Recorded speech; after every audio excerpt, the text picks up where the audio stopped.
আসসালামু আলাইকুম ইঞ্জিনিয়ার সাহেব। উত্তর দেন না কেন? ওয়ালাইকুম আসসালাম।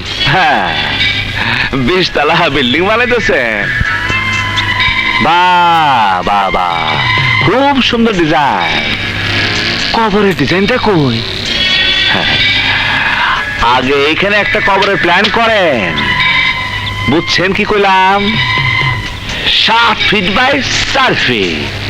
হ্যাঁ, আর এগুলা এখানে রাখে, কবরটা আগে করে।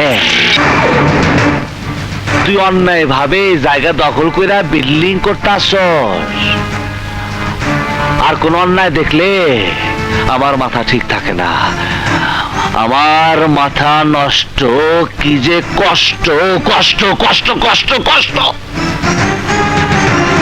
আজ তোরে ফাইনাল ফাইনাল ফাইনাল করে ফেলাবো। Final final. গুন্ডা দেয় মানুষ মারণ যায়, কিন্তু নিজেরে বাঁচান যায় না। মরণজন কাছে আয়, হ্যাঁ, তোর গুন্ডা কে? ওরে বাবা, কোন আপন লোকের কাছে থাকে না, সব দূরে সরে যায়। তোর মরণ কাছে আইছে, তাই তোর পাশে কেউ নাই। দেখ তাকে, দেখ কেউ নাই। এই কেউ নাই তোর পাশে পাশে, দেখ তাকে, দেখ তাকে দেখ। এটা কি করস?